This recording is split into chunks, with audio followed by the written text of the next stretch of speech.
Good evening. Welcome to the show. This is The Couch. My name is Pratt. This is our first book review edition for this year 2022. So let me flat out come and say Happy New Year to you. Happy New Year to you. I hope that you have your resolutions nicely drafted on a nice piece of paper, and I hope that you are earnestly working towards achieving those resolutions for this new year and on your way to having your best year yet. For our first book of the year, Hilda chose The Smart Money Woman. This one, The Smart Money Woman. It's an African girl's journey to financial freedom. It's written by Arise Ugu.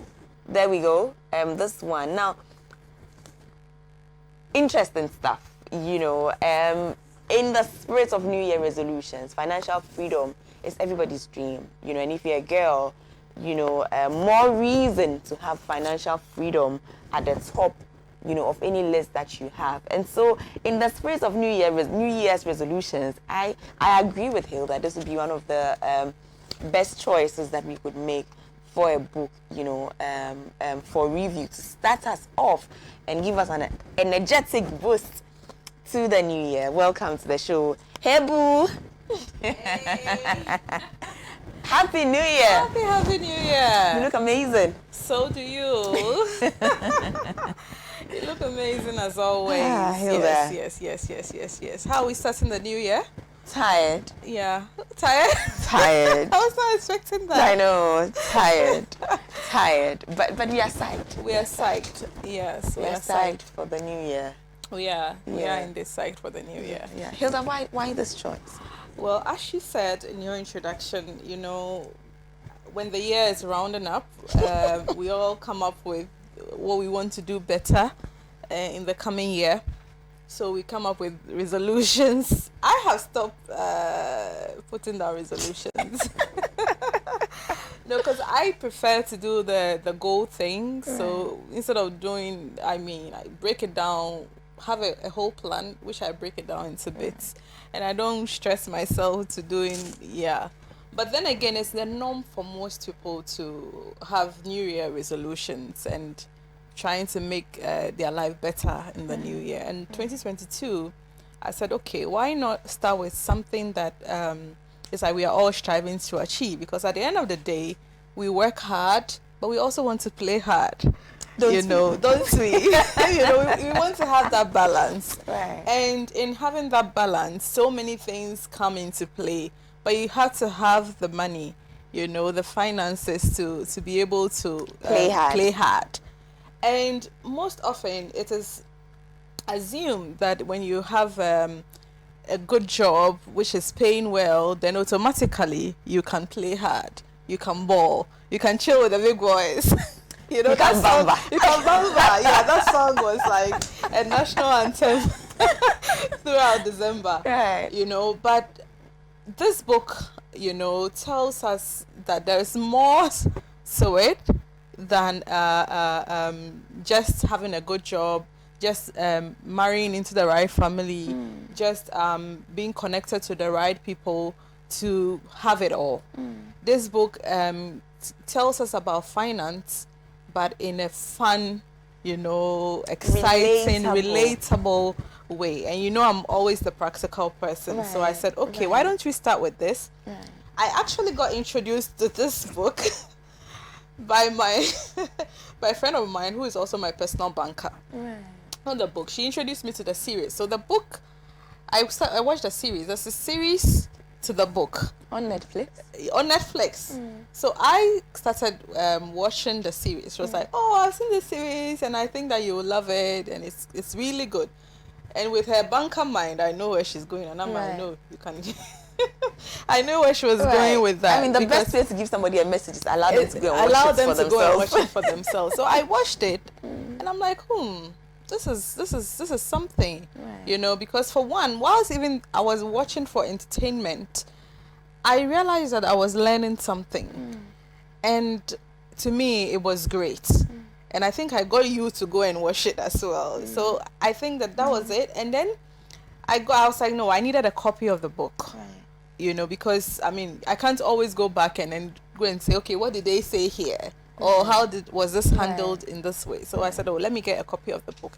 And I read the book and I realized that, oh, it's a great literary piece as well. So why not? Why not share it with the rest of the female population that we are trying to lift up this year? Right. Great stuff. Good choice. Very good choice. Good choice. I mean, for us as women, financial freedom is everything. It goes to the heart of all of our issues, doesn't it? Exactly. The patriarchy is all about the kitchen, isn't it? Yeah.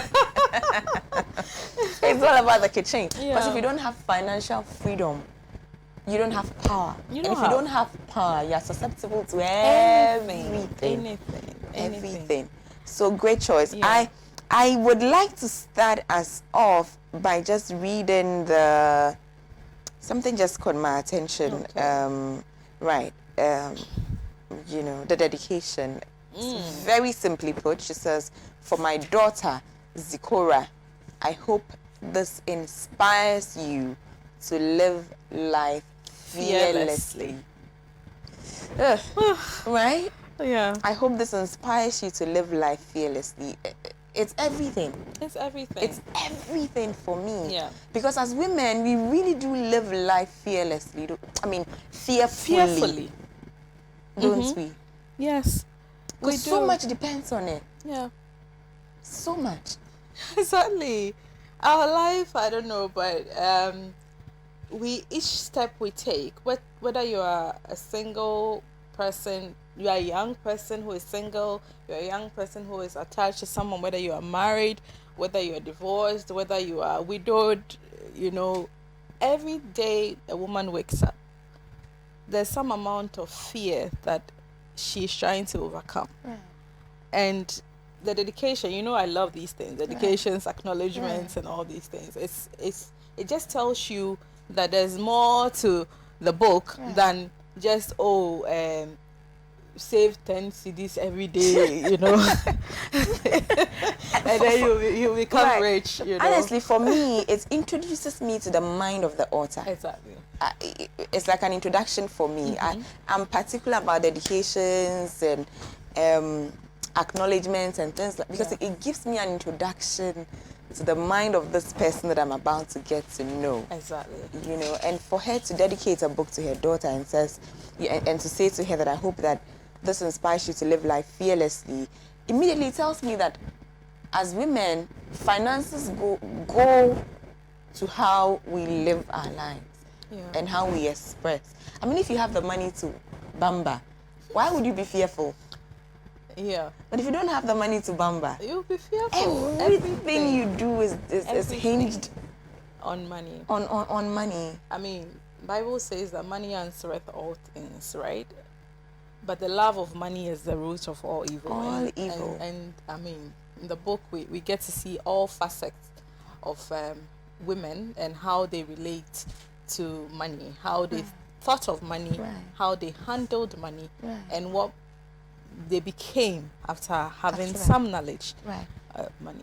Can I be a dictator a little bit with this one? Sure. Can I suggest that we do the nuggets for this review? Okay. And come back next week. Ooh, and do we are coming back next week. The literary aspect of the book. Can we do so that? you just want us to do nuggets? That's a first. This is a first. I really would want us to take the nuggets because there are nuggets in there. Yeah. I'd want us to do that because those are the financial issues. Yeah. And the next week I'd want us to come back and treat it as a book, like an actual book, where we can talk about the characters. Wow, and things like that. You just threw me off guard. Sorry. Sorry. So I would read the first one, you read the second one if you don't mind. Right. Now this one says smart money lesson. What broke really means. In sub-Saharan Africa, less than 1% are born into wealth and under 10% are born into the middle class. In general, we are not taught in any formal framework how to keep money or grow it. Basic personal finance skills are difficult to learn. As a result, even when a young adult starts earning money that they need to survive, they end up living from paycheck to paycheck because they think about their incomes largely in terms of spending and haven't learned how to save or build assets in proportion to what they earn. Broke means if you lost your primary source of income today, you wouldn't be able to maintain the lifestyle you have become accustomed to because you have no assets to rely on. Can we stay here? Yeah. That's a lot. That's a lot. I mean, that's a lot. You know, because mostly when somebody says that I'm broke, I'm thinking the person is just like, okay, because I don't have money on me, or my account balance is 0. But this is telling us that's not what broke means. Because I mean, if you are broke, you know that okay, I'm working. If you're working in an establishment, you know that the next paycheck will come. So I'll get it, and then I'll be able to sort myself out, and I'll still be able to move. But this is telling us that broke goes deeper than finishing your monthly salary and expecting the next one. This goes deeper, you know, because what this is trying to tell us, and which most people find themselves in that loop, is that when you lose your job today, in 2020, COVID taught us a lot. People lost their jobs, and you found a lot of people lamenting because they were broke, and what's the word? Poor. It doesn't get worse than broke. No. Hilda, I don't know what you're looking for, but it doesn't get worse Yeah, than but that. you can be broke and debt free, but some people end up being broke and still in debt. I see what you mean. You understand? So here, say broke means if you lost your primary source of income today, you wouldn't be able to maintain the lifestyle you have become accustomed to because you have no assets to rely on. It's been said so many times that if you stop working today, okay, I mean, we are not just talking about entrepreneurship and all those things. We're talking about people who do regular jobs, go to work, and they expect, like, at the end of the month, they will be paid something. So if you stop working today, how long can you live on the same lifestyle? You know, if you have a car, maintain that vehicle, how long can you live on that same lifestyle? Eat at the same restaurants. You know, if you don't even have a car, you pick chocho. How frequently you pick that chocho? You know, sometimes you pick chocho, you can afford to pay for somebody you just met in the chocho. How long can you live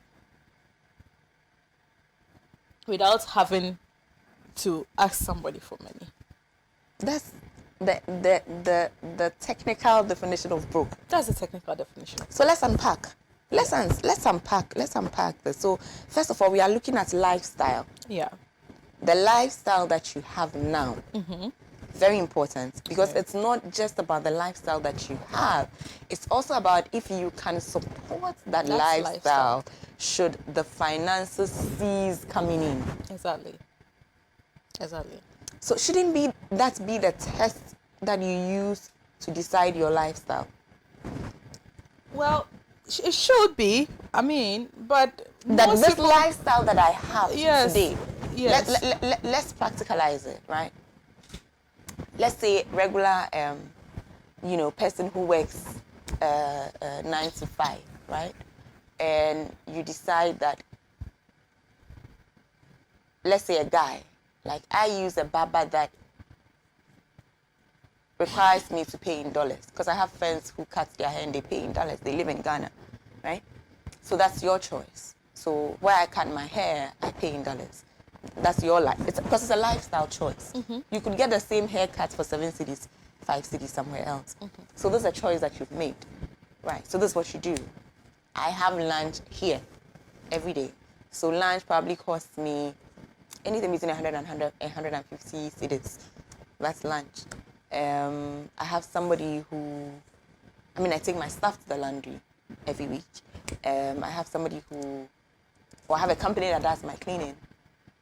Out of pocket, say 500 a month, you know. So when you put all of that, those decisions, lifestyle decisions that you've made into account, per this definition, it's not about whether you can support that lifestyle today on your salary. It's about whether if the salary stops coming in, you can maintain that lifestyle. Exactly. So if you know that when the salary stops coming in, you cannot maintain that lifestyle, You are broke. you're eligible for being broke. You are broke. You are broke. You are broke. Well, Yeah. So Yeah. my Basically, question you're- is, shouldn't that be the test for how you choose the lifestyle that you want to live? So that, shouldn't you then opt for a lifestyle that would permit you to be able to do those things if the finances stop coming in? Okay. So, Amma, let's just say that with what you just described, that presupposes that that person is working in a place that can pay him to live that kind of lifestyle. Oh, yeah. So if you're working in such a place, that means that because man is not an island, you are supposed to socialize, right? So it's not always about your choices, but our environment also dictates our choices. So in effect, sometimes you say that, okay, I don't want to barber my hair here, I don't want to eat at this place, etc. But the environment that you find yourself in dictates where you do certain things because you want to maintain an image. Want to belong. You want to belong. So if you don't belong, then you become an outcast because it's like, okay, you can't keep up with the environment. So that's what happens sometimes. People's environment, because you get the paycheck, you know, let's face it, when we all completed uni and then most of the people went to go and do national service. When you're doing national service, the place that you did your national service, the people that you related to, how they were living, you sort of aspired to do better than them or to roll on the same level with them.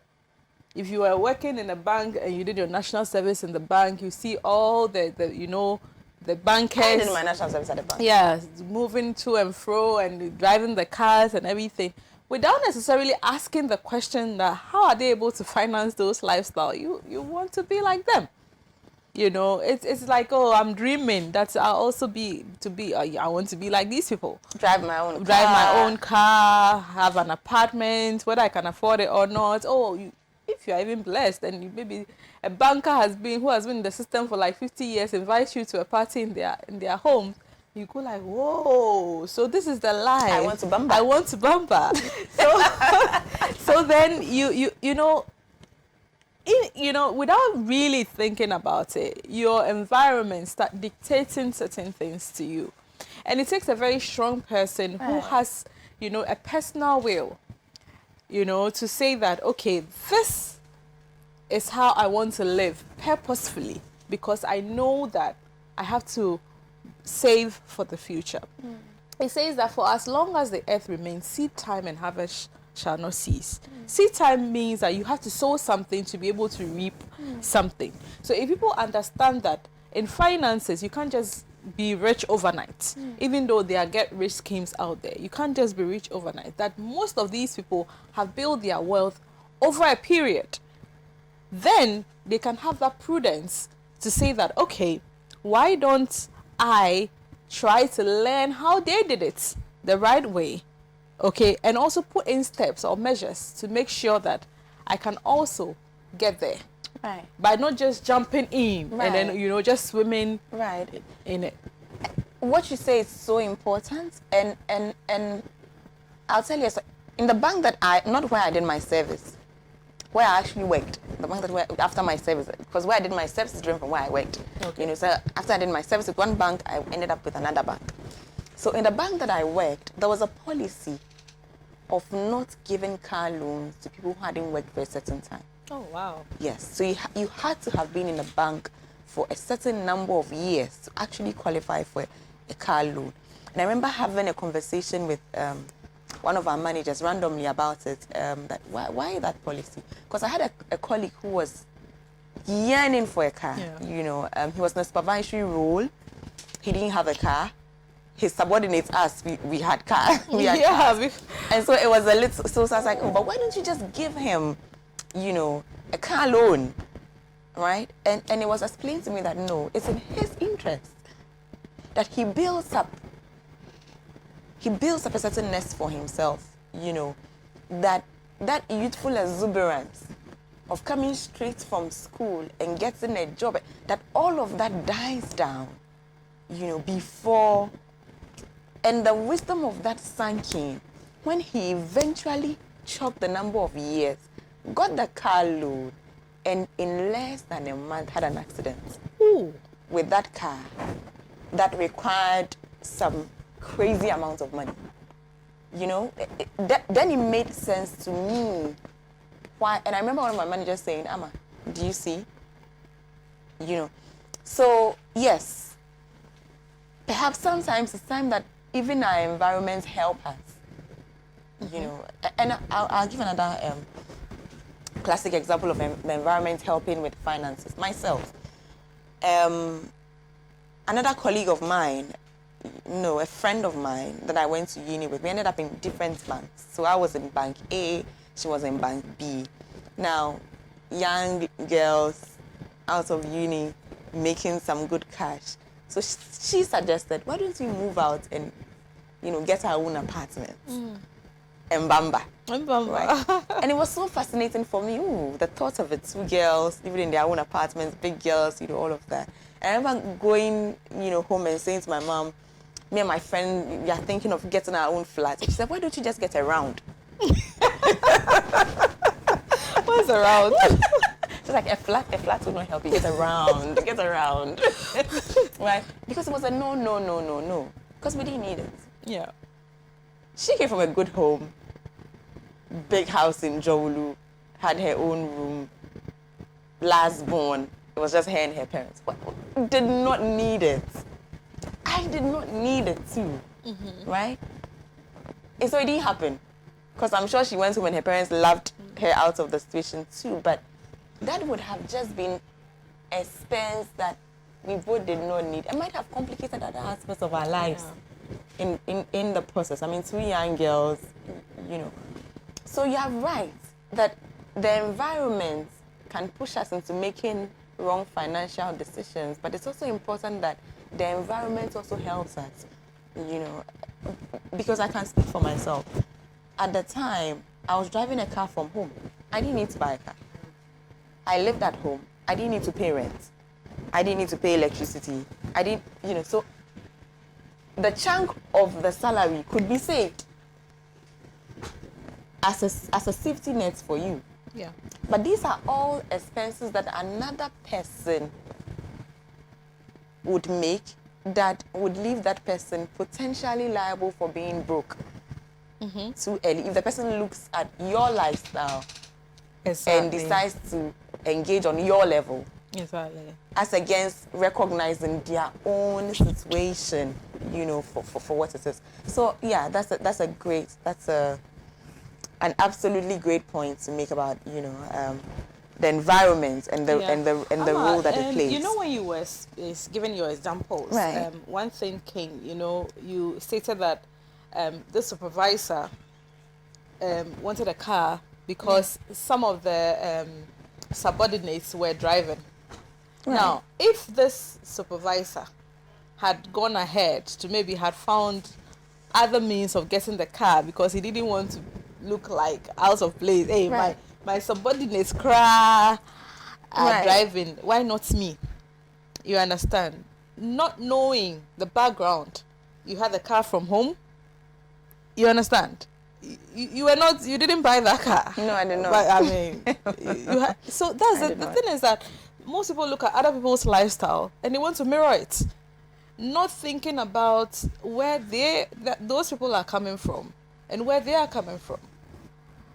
My mom always used to say something like, Kaiwechi, like, know where you are coming from. Not in a bad way, but to help you make the decisions that you are making. Necessary for you. For me to make the decision. So you know that this is where I'm coming from. With trading, not that you're going to take on other people's responsibility as yours, but you yourself, where you're coming from. Why will you go and try and fall into something that will make you worse off in the future. So she always says that look at where you're coming from and use that to make informed and better decisions. For example, if you didn't come from an affluent background where your parents will give you what's it called, a vehicle and all that whilst you're doing national service. Some of my mates were driving. I remember I always will be like, oh, okay, we are going to the ministry. You work in such a bank. Okay, I'll wait for you. You know, I'll wait for you at this junction so that I'll catch a ride with you. Why won't you do that? Why would I now go in and look at, I mean, when you go in, some other people find other means of supporting their lifestyle. But making prudent decisions based on your personal,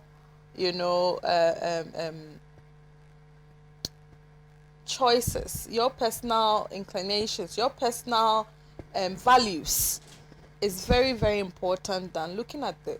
Of course, the environment also comes into play, because definitely if you are working at certain places and everybody goes for lunch there, you can't say. I mean, you can do it for some part, but after a while, right, it will become awkward. Right. That at least you can't also go and eat there. Right. But then, when people understand that, hey, this is this person, this is how he or she is. After a while, those people even end up leaving you alone to your whims. But you also have to have that balance, and that is what this book is talking about. Right. That let us help know what it means to be broke, and let us plan to avoid being broke. Let me ask you a personal question. First job that you got, did you have like a savings plan? was that a thing? Did you think about saving money? Okay. So, I have always prided myself in being very frugal. I'm frugal too. I have always prided myself in being very frugal. Yeah. My children know that that when mommy says, my definition of broke is not even related to what this is saying. My definition of broke is even extreme. My definition of broke is when I don't have money in my wallet. That is my definition of broke. And money in my wallet always equates to maybe other ventures that have brought me money, and it's not banked on my 9 to 5 that is going into my account. Right.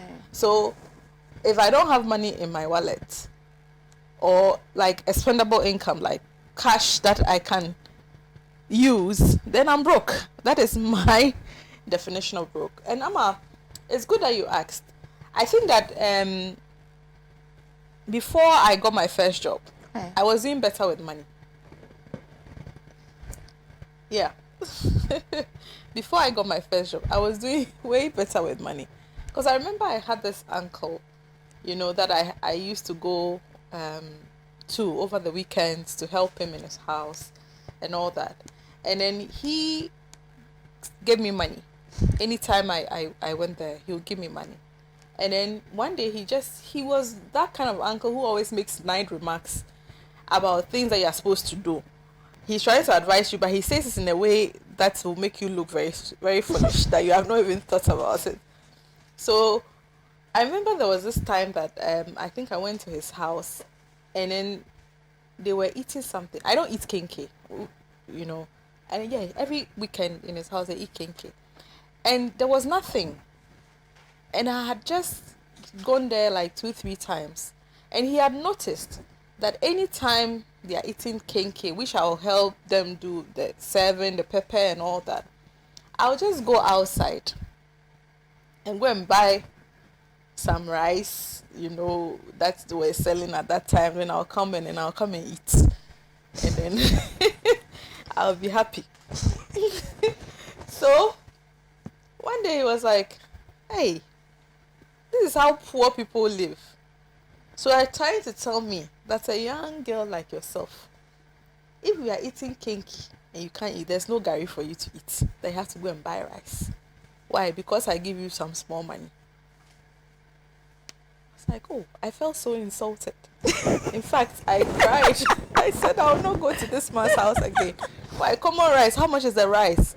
At that time, so it wasn't any amount. Common rice, you with your, if I was fuming with all this. He lived in a very big house in Cantonment. All your money. How much will you give me? This small rice that this is. I was fuming. I was, honestly, I was fuming.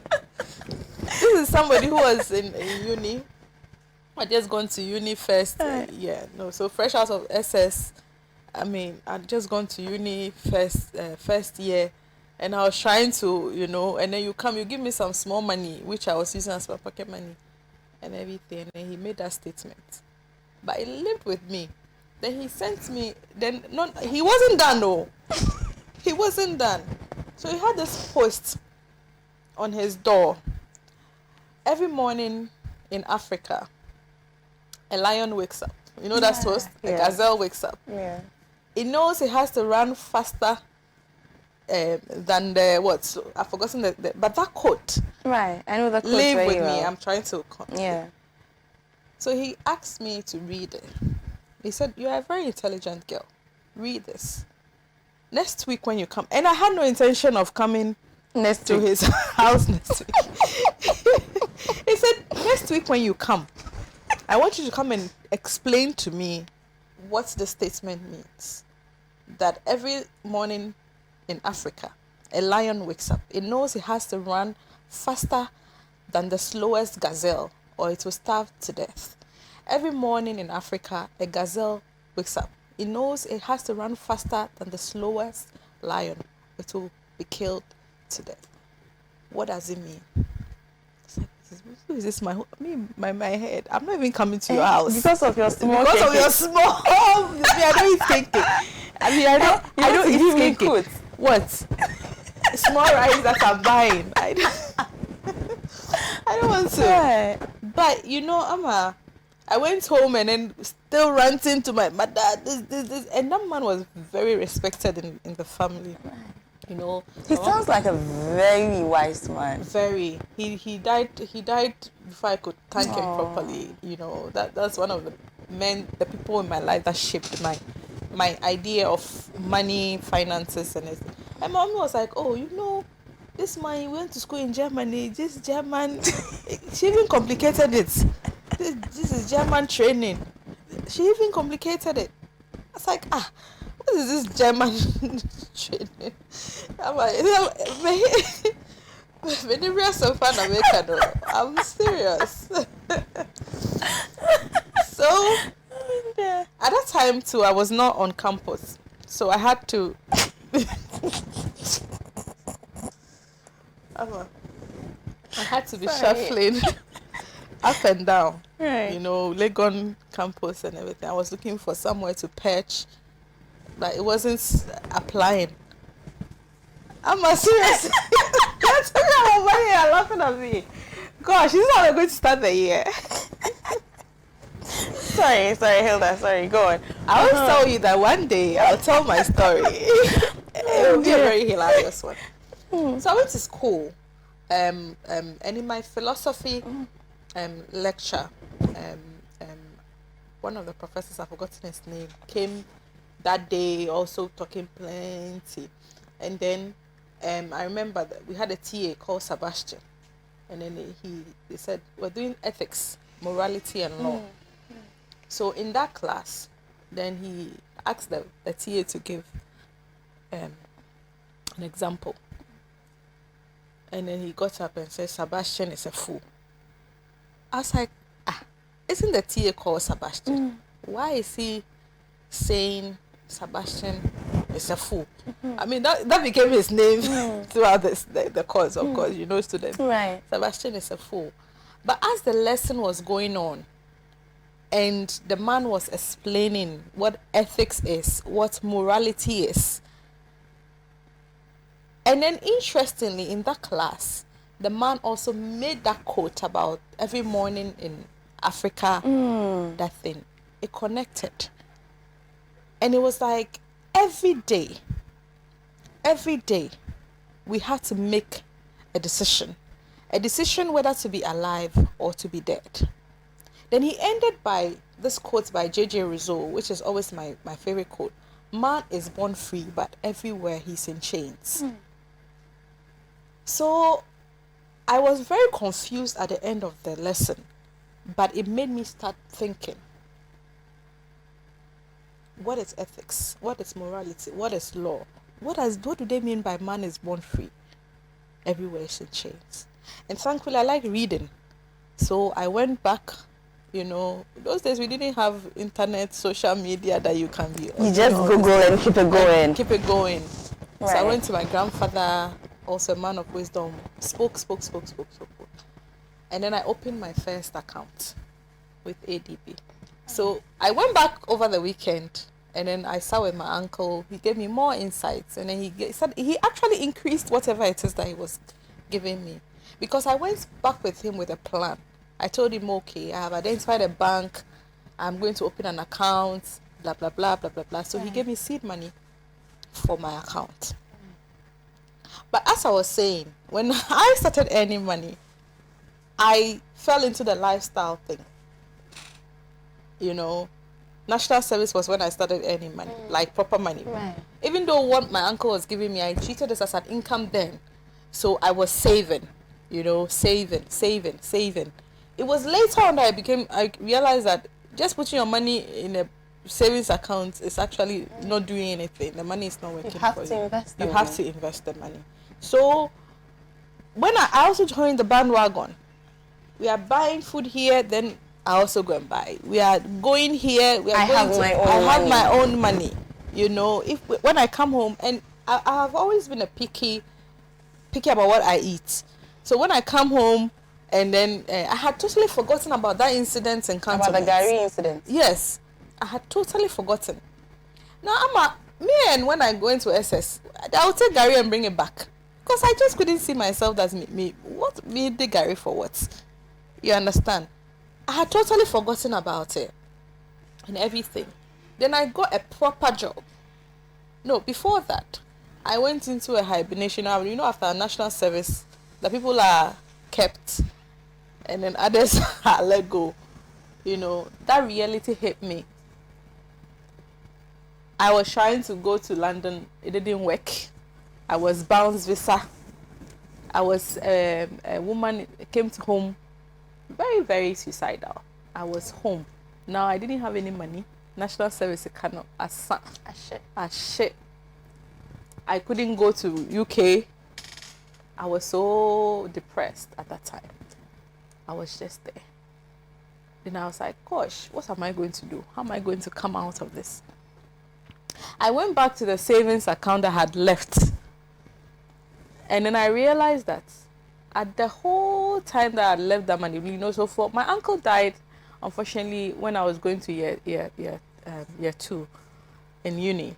We have 4 years of school. So the money stopped also. So I stopped putting that money. But for that money, I had always consciously put that money into the account. I went back to the bank and I said I wanted to make a withdrawal. And they were saying that you have to have something before you make a withdrawal, blah, blah, blah, blah, blah, blah. I was like, what? It's my money. They said, yes, it's your money. The accounts had probably gone into dormant. Yes. To become dormant. And a whole lot. Up to now, that money is still there. Trust me, I have not even accessed it. The last time I checked, it was like 2,000 something. Right. That money. Right. It's still there, Wama. Wow. And also, that's another stupid decision that I have to move that money. 2022, you have to move the money. Yes. But you see, I went back. So it was after I got a proper job that I started rebuilding my life. And I said, no, with this famine that I went through, between not having a job and then getting another job, the life, I was not able to live that lifestyle anymore. Because, I was trying to do this thing. My mom also became hard on me. You have to contribute to electricity bill. You have to contribute to water bill. All those things came. And I was like, then I'll be like, I'm not working. Say, hey, but you were working. What happened to your money? All those things. I tried to use Takashi, but it didn't work. Because they needed me to pay. So when I finally got a job, I said, no, I have to make a conscious effort to be more prudent with with the my money. finances. Yeah. It's very important. I mean, I've been out of a job too at some point in my life.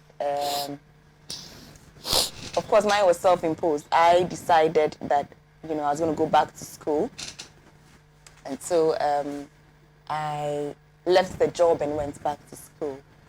Came back from school because I went to school outside. Came back from school, and the plans that I had carefully laid for myself did not work out too, And so there was farming too.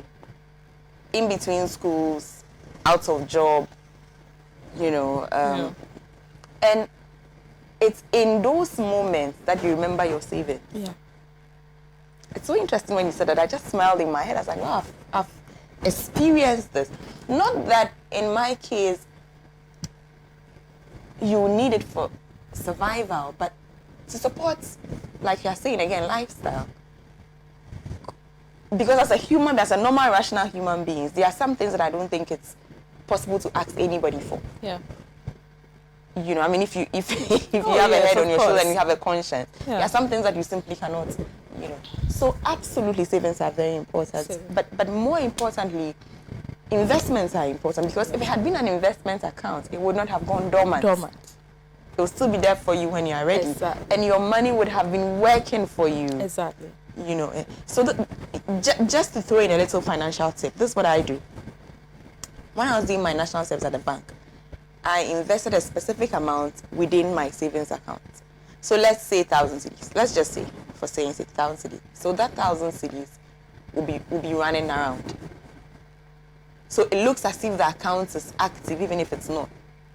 So that national service account probably was dormant for so many years, but it was still active because of that investment that was still running through the account. So it looks as if activity is, because what makes it go into dormant is if there's nothing happening in it. Yeah.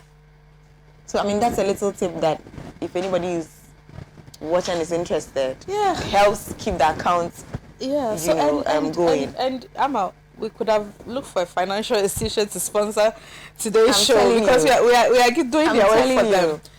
And Amma, you mentioned 1,000 cedis, and that's actually one of the things that people also prevents people from making investment decisions. So they go like, oh, I don't have 1,000 cedis to invest.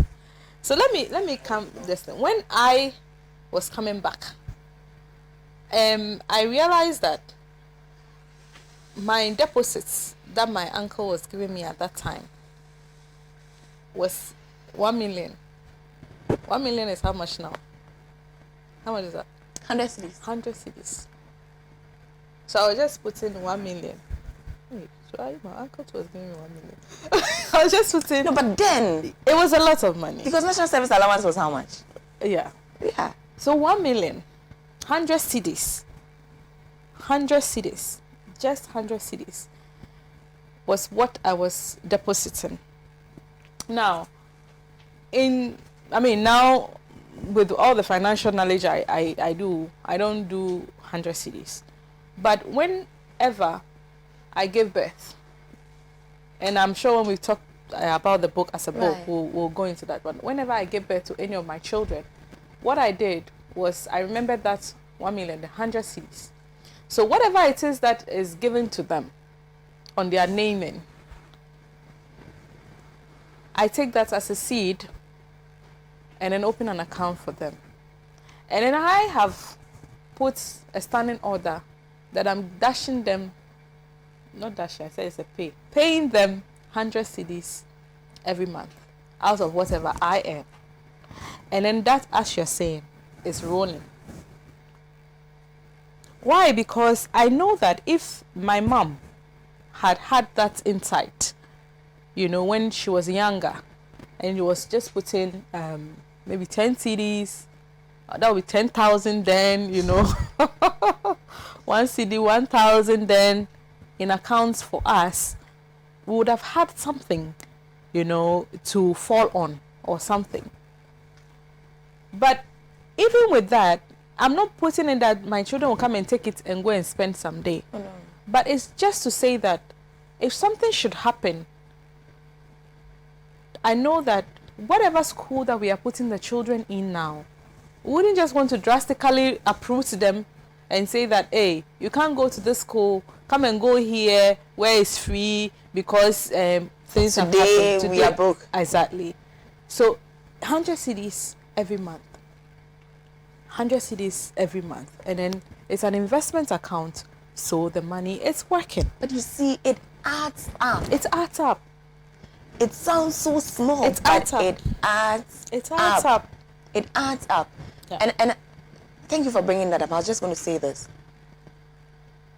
Some lifestyle decisions we make might seem small, but again, it adds up. It does. With food. I have a cousin. She lives in America, and we're having a conversation the last time about her expenses. Because we're having one of those where did the money go conversations. Yeah. You know, one of those conversations, where did the money go? Because you think you have so much money, then you realize, oh, it's gone, and you are wondering, where did all that money go? So we're literally tracing back the money. And we're looking in all the big places, and we're not finding the money. You know, rents, cash. No, I didn't use. No, that's not what I do. You know, we're looking at all the big places. And I said, let's go down. Let's look in the small places. Guess what was chopping up the money? Food. Yeah. Food. It was the food. Yes. That's where all the money went. Yes. The wine here, the champagne there. That I'm eating now. It was the food. It's the food. It's always the food. It's always the food. Why do you think they mentioned that the basic necessities of life is food, clothing, and shelter? In that order. Food is always on top of the chain. Food. Yeah. That's where the money was going. Food. So, you know, we might look on it as a small, you know, issue. Yeah. Oh, it's just, I mean, I don't like eating kinky. So even though there's kinky, I'm sorry. It's a low-hanging fruit, Hilda. I would just go and buy rice. But that, though it might seem small, it adds up.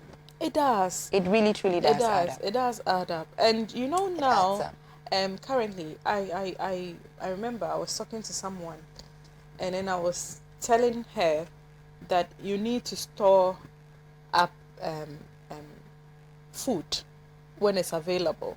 You know, I mean, this is somebody who was complaining about, you know, things are expensive and I don't have this, I don't have that, and then I said, I'm like, hey, when you come to my house, you're able to get something. This is what I do. I store up food. Yesterday, my mom called me, interestingly. Over in December, a bucket of tomatoes was being sold for 80 cedis. So yesterday, she called me and she was like, oh, guess what? I said, what? She said, oh, a bucket of tomatoes is now 30 cedis. I said, oh, then we have to store up. So when things are in season, which is common for Ghana, things are in season. Things are not always in season where it is distant, but when things are in season, when it's affordable, you stop. Buy the tomatoes, blend it, boil it, put it in a bowl, cover it, freeze it. Exactly. That is it. It's as simple as that. Tomatoes, peppers, what? Garden eggs, what? Kontomire. I don't know about kontomire. Yes. I also didn't know about kontomire until I visited. No, I don't know about, my body doesn't take kontomire when it's cooked and left. You see, that's what a lot of people say. No, I'm not saying. I'm telling you from experience that my body doesn't take it. Oh, but how do you do it? My body, so I can't store kontomire. My body won't take it. So I tried it 2 ways. You know, one, parboiling it and then storing it in the freezer and then using it for a bowl. And then the other one is washing it really nicely and then cutting it up and freezing it. So you make sure that it's this thing. You cut it really this thing. Drain all the water from it, and then you put it in the fridge. You know, Ziploc. You know the Ziploc. Right. You know, or the freezer bags, the proper freezer bags. You make sure that it's cool, and then you just put it in the freezer. So you pick it up, and it's still like it's still, yes. I haven't tried that. No, so that one works as well because you don't always want to do a boom. No. Yeah. As delicious as that is. But you always want to do. Sometimes you want to do the palava sauce. And you see, here's what, Hilda. It's convenient. It saves you time for those of us who have very active lifestyles. Yeah. It's so convenient for you. Cooking is much easier that way. But then, most importantly, you also get to save money. Yeah. You get to save money. When I meet people who say, we don't cook, it's a little strange for me. Because there's a lot of money that's going down the drain. Because cooking really truly does save you money. It does save you money. People who don't cook, I've started a business this year. You can cook for them, eh? I can cook for them. I can cook for them, so they shouldn't worry. Right, but it's true, you know, most of the thing is that, and one of the things that drains money, that is food aspect, right now that other people are capitalizing on, for those of us with active lifestyles again, is when our children go to school and they are charging us so much for lunch. I was discussing with a friend just 2 days ago, and she says, Hilda, I stopped paying school food. I said, oh, me, I stopped a long time ago. After number 1, I realized that if I multiply by 3, that would be like my food budget for 6 months for the house. So I stopped. It's like, yeah, so you're right, because she didn't understand why she pays so much money for lunch for school, and then the children come, she picks her children at 3, and they're hungry as if they've not eaten. They're kids. So she yes, they are kids, it's true. So she was like, no, because she has 2. 700 times 2 is 1,004 a term. 1,004 times 3 for the year. And then she was like, no. So she stopped. She was like, okay. It adds up. It adds up. I mean, find you a good school, you know, and you wouldn't have to pay for food. Hey, really? Yeah. Trust me, you're paying for it. You're paying for it. You're paying for it. In other ways, no, but you see, the thing is that also adds up. right. You understand? If you can make it available for your children, we are not saying don't buy school food. No, please, that's not what we are saying. It's somebody's business that has to run. But if you multiply, when I had just 1, well, I was okay, just pay school food. But when you multiply and you know where you are looking at going 5 years, 10 years down the line, and it doesn't fit with your finances, why can't you cut it and then make the time and then make it available? It's as simple as that. Even the decision of a school for your child is a financial. It's a financial decision. It's a financial decision that needs to be made. Okay, so I wanted us to cover the aspects of, you know, because the way she broke it down, she spoke about it being a conscious decision. You know, not living hand to mouth, literally paycheck to paycheck, but then making savings a necessary part of, you know. Where did I get to here? Okay, so it says here, many people have built expensive lives they can't sustain because they continuously spend everything they earn, and as such have a revolving door for their money. They must dismiss this idea that we will always make more money. We have a finite amount of productive years to work. Many people will never be as agile, both mentally and physically, as they are now. What happens in 30 years when you can no longer work as hard and have no cushion to fall back on? Poverty and dependence on others is inevitable. In order to build wealth, this mentality has to change.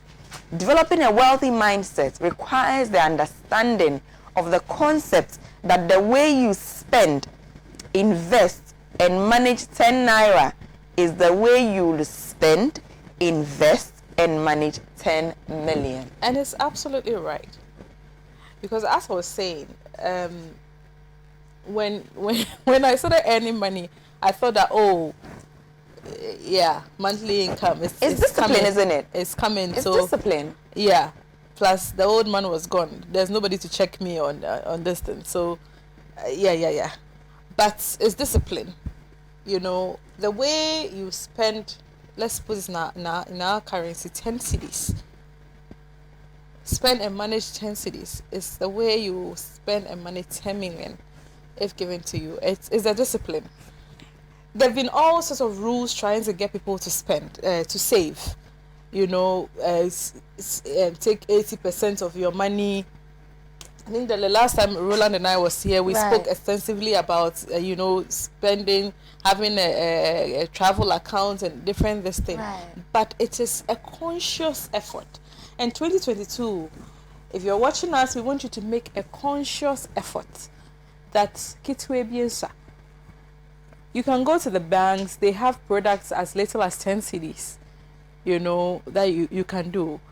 Ama, I was shocked to the bone after queuing in an ATM, by an ATM, to stand behind somebody who went to the ATM to withdraw 5 cedis.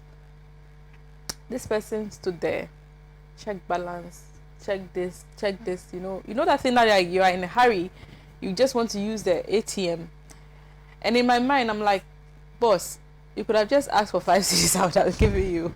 You wasted all my time, And I was so pissed. I was telling my husband that who goes to the ATM for 5 cedis? It was like, babe, do you know his balance? So is it because of 5 cedis that this man is standing there wasting all our time? We'll be here because the man kept long, and then it just came out like that. Flip. God save me from mean friends. Just save me from mean friends. It just came out flip, and it was just 5 cedis. But after I finished filming, and I'm like, whoa, gosh, please, God forgive me. I don't ever want to find myself in a position where I'll go to the ATM and go and withdraw 5 cedis. God, please help me to be prudent with my money, to be a faithful steward to what you have given me, so that nobody will stand behind you in the queue and go and tell babe.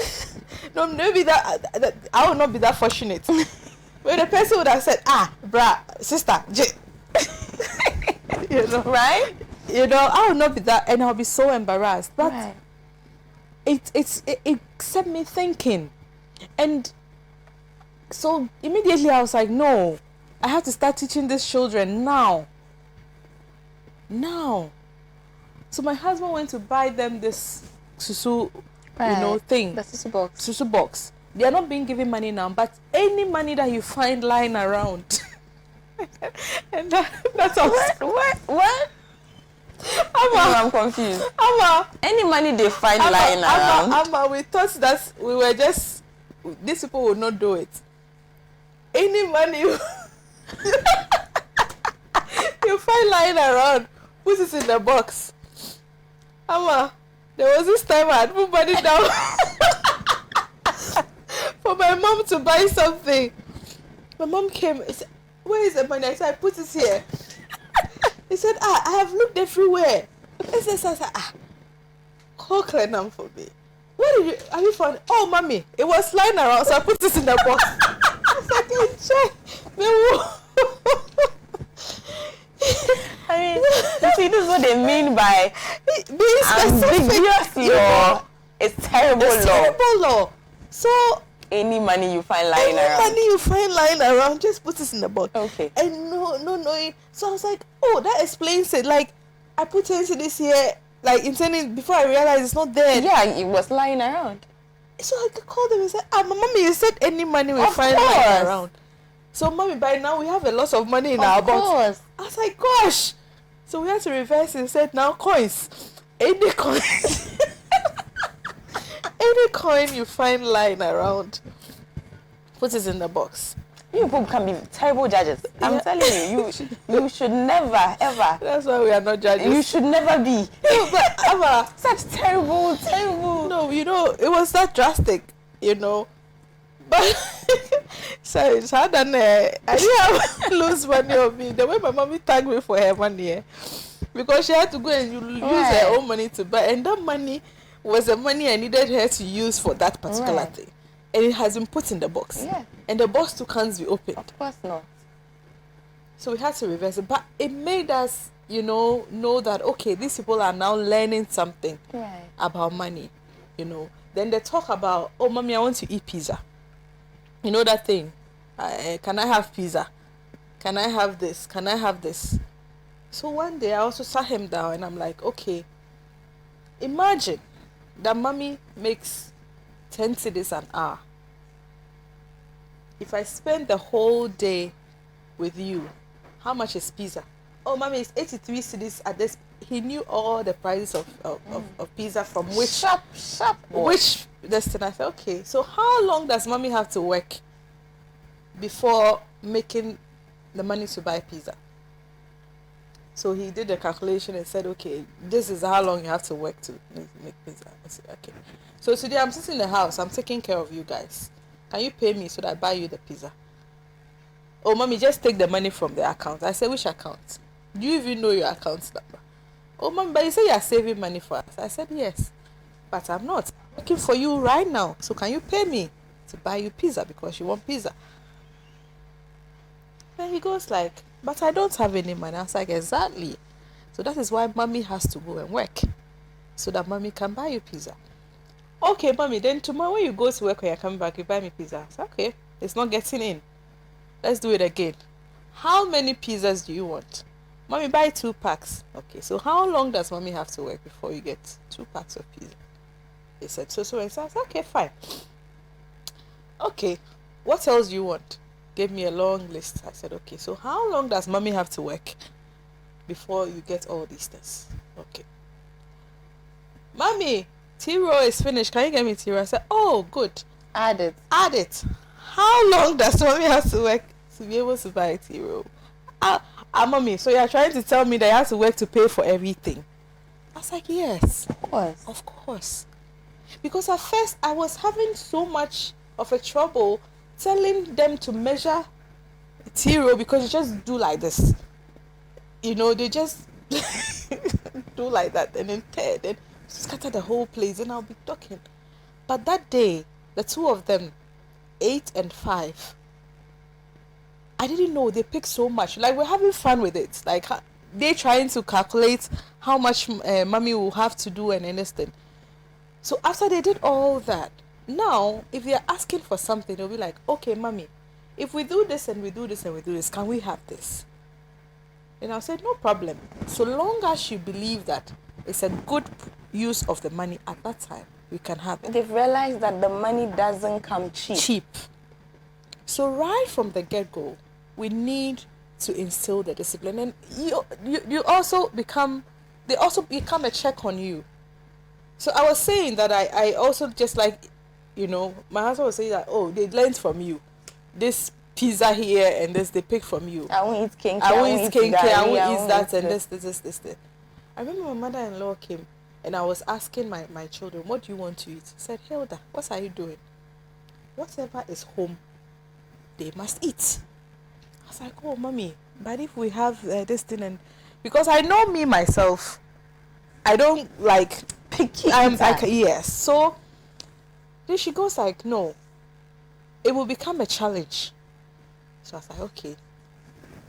And then I had to stop. So you have only 2 options. It's either this or this. If you don't want this, even though 3 is available, you can't have it. Because I feel that you also have the power to choose. But Amma, we need to make the conscious effort, And if somebody is here, don't think that, oh, Amma and Hilda are saying 10,000, 100 cedis, so hey, that is all. But if you start with 1 cedi, 1 cedi every day, right, you make so much money. Make so much money. I mean, I'm looking at the time and we have to go, and I feel as though we haven't touched on are you serious? I'm telling you, we haven't touched on the most important thing, which is this issue about assets. Yeah. About assets, because she keeps referring to the assets, and for most of us, we always think of money as being the actual liquid money that we see, and the acquisition of assets. That's a whole conversation for us as young adults, because most of us think that you have to earn so much to be able to acquire something. Yeah. You know, but life has taught us that it's not about that. Mm-mm. You're building the assets as you go, and every little, amount of money counts. Hilda, we are going to have some more conversation. We haven't even finished with the nuggets to attack the literature. Oh. Yes, Hilda. So I mean, we have to end today's show. Okay. But we'll come back to the nuggets, make some sense of the nuggets, and then we'll get into the literature, because it's also a very interesting story, isn't it? Yeah. It's also a very interesting story. It's a very interesting story. But Amma, if we are going to be talking about the nuggets, then can you finish, with this one? Okay. By telling us what it really means to be wealthy. Okay. She talks about it there. Please go ahead and read. Okay. Go ahead and read. It said, as a society, we tend to measure financial success based on spending patterns, but our metrics are faulty. For example, Zuri lives in one of the best parts of Lagos, has a decent job, and lives a lifestyle that many dream of. Zuri is one of the hundreds of thousands moving up the income earning scale, able to afford material things that were once out of their parents' reach. To a bystander, she was an enviable life, and there's an automatic assumption that she is wealthy. However, building wealth is more about how much you keep. Broke people and rich people approach the same amount of money differently, and here's why. Broke people think it is about how much you earn, but rich people know it's about how much of your income you are able to keep and convert into assets that can provide you with an income in the future. The fundamental difference is that wealthy people understand the relationship between how we earn and how we spend, and they know where the balance is. Let me end here. Oh, let's just finish. Okay. Active income is the income you get from services rendered. It is usually your income from your job or business. For example, if you work at a bank and you make 300,000 a month as your salary, that's your active income. Or if you run a catering business and you make 300,000 in profits every month, that's your active income. Passive income, in simple terms, is money that you make while you are sleeping. It is the income you get regularly from investments you've already made. Good examples are dividends from a stock portfolio or rental income from a property you own. So what is financial freedom?